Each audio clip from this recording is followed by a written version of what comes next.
I've been talking a lot about Wuthering Waves in the 2.7, 2.8, and some of my concerns with going into 3.0. Is it going to live up to expectations? Well, 2.8 has been an interesting teaser into it, but we finally got the full drip marketing for 3.0, where we got some of the new characters that are being brought in. I want to talk about their characters, their designs, what I think about this, what I think this means going forward, and do I actually think 3.0 is going to be great?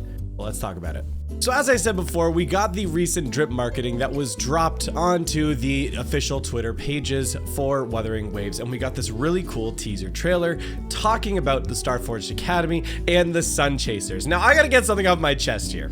Anybody who's played any Honkai Impact 3rd or a little bit into Honkai Star Rail, you know you've heard the term Flame Chasers, and I'm gonna be honest, when they were using that terminology and going into the research and them going into the stars, I was feeling very much like it's very reminiscent of that. That's not a complaint of mine. I'm not saying anything's been plagiarized before anybody tries to twist my words on that, but I will say it sounded very reminiscent of it. But overall, I think it looks really cool. I like the teasers that we're seeing in the environment, the cockpit, and what it's going to mean and some of the implications for the future. I'm hoping this is finally going to be the story chapter in which they're going to tie in that deity that we saw from kind of the old civilization in the beginning of the game, and that Lucilla, as some people have been referring to her, those of us who have played Punishing Grey Raven. And I think this is finally, or I'm hoping this is finally when we're going to tie into that a little bit more.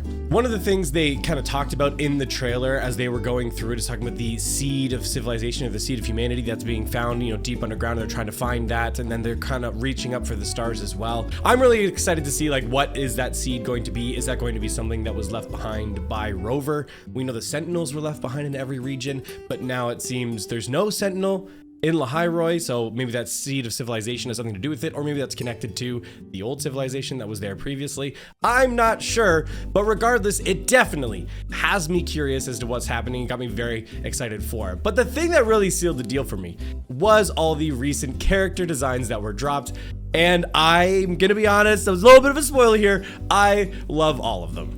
Now, the first character we got teased was Morn. I don't know if that's how you say it. Morny, I'm not sure. And she was the first character that we got teased and brought in here. I'm gonna be honest, I really like her design. There are actually elements of like her halo and stuff that I'm wondering, is that going to connect her to Lucilla? Probably not.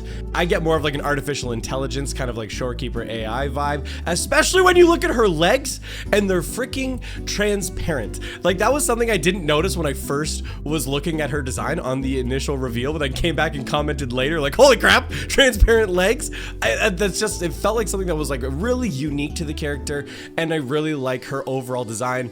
I've got a predisposition to white hair and red haired characters, I think, like a lot of other people, and so overall really like her design. I'll tell you who kind of are my list of like must pulls, or characters I plan on pulling for specifically as we get towards the end of this, but definitely a character that I really enjoyed. Now, the next character I saw was Sigrika. Again, I don't know if I'm saying this right, but that's how it reads to me. She's also got elf ears, and I think overall, Sigrika is a very adorable looking character. She does feel really reminiscent of like Peeb, if I'm thinking about that, where there's like almost a little bit of like innocence to her characterization, and a little bit of like a holiness to her, if that makes sense. And so I feel like she's gonna kind of fall more in line with that.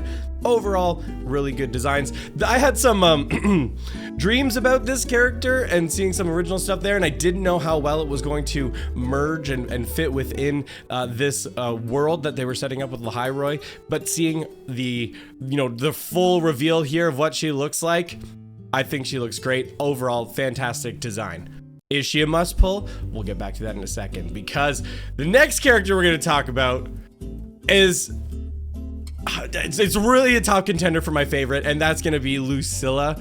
Lucilla, I love it. I love everything about her design. I love her hat. I love the purse. I love the gradient on her hair and the ombre, the whole thing. This is such like a peak character that like it is so close between her and the next character about who like my ultimate favorite is going to be. But Lucilla, I think, has got a fantastic design to her. It's like this very sci-fi, like witch-esque design, which I also had some other dreams about this character and thought it was going to look way different. And again, I was actually, as much as I my dreams were really interesting in terms of what I had been seeing. I didn't know how well it was going to fit into the world.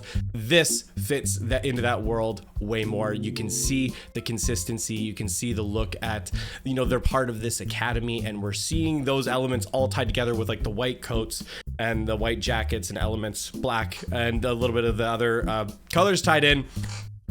Loving the synergy in the designs, and so far we are 3 for 3. But I think we're about to go into my actual, it might be my actual favorite design, and that's of course going to be Lynae.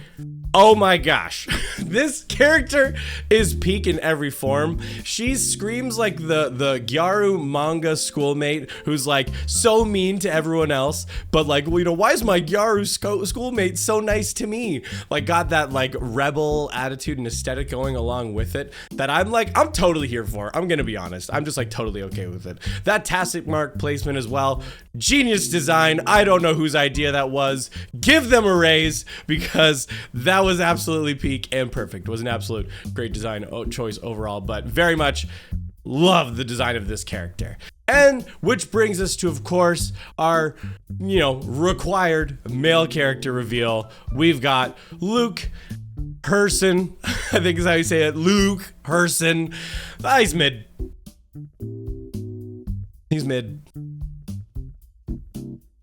All right, I'm just saying that to piss off the husbando lovers out there. Honestly, he's fine. He's pretty cool. I think he's definitely going to be like a professor from everything that we've kind of like understand in his reveals. Like the teaser down here was like his ID card. Seems to be a vertical orientation, which was different from both Chisa's and the Rover's ID card. Seems to be like that the student IDs were horizontal. So I think it's quite obvious that he's going to be professor at the Starforged Academy. But overall, really good design. I know the ladies are loving this character. You can see H. There will be more than gold dripping when I get my hands on him. H, dial it back a little bit, okay? What is happening over here? Is this a cry for help? Do you need help? I'm sorry for refocusing. But in conclusion here, Luke's mid. So now you might be wondering, Connor, so what are you gonna do? Who are you pulling for? What is your, of the 5 characters that we've been teased with revealed, where are you landing at? Well, I've got the perfect visual for you. I don't remember who originally posted this image, but shout out to the person who started circulating it on social media, because I ended up using it. And look, here's the deal. Lynae, easy must pull. Lucilla, easy must pull. And Morny, easy must pull. I don't even think it's a question of if those characters should be pulled. I think it's like a hard guaranteed absolutely. Henrika is like a maybe. I think very much it will depend on what kind of the patch cycles look like and how they come through. We know the Cyberpunk 2077 collab is going to be coming around, or is it 2077? Yeah, the Cyberpunk collab is going to be coming around at some point in the 3.0 patch cycle. So where's that going to land? What other characters are going to be coming out around that time? What does that, you know, event or collab look like? I don't know. So if there are characters on the chopping block, it's Henrika. And of course, look, why would I pull on Luke? I don't care. I just don't care. I'd rather pick the way better designed characters. And I'm gonna stand on business here. Lynae, Lucilla, and Morny, whatever, Morn, designed way better than Luke. Fight me, ladies. I know that's gonna piss off some friends of mine like Cap and Age, some of the other ones that just love his design. He's fine. Or Amethyst Abrams. He was also raving about this character. Hey, Amethyst, he's mid, okay? He's freaking mid. Anyway, that's what I think, and that's what I think the overall pull cycle should be. But of course, at the end of the day, look, pull for whoever you want to. I don't think it really matters in these games. I always pull waifu over meta, almost always, unless I've got the extra asterite to decide to do some extra pulling anyway. So of course, always do that. The game's more of a story game anyway, as opposed to a hardcore combat game. So just always pull the characters that you want to pull instead. But anyway, that's gonna be it for this one, everybody. Thank you so much for watching. We'll see you next time.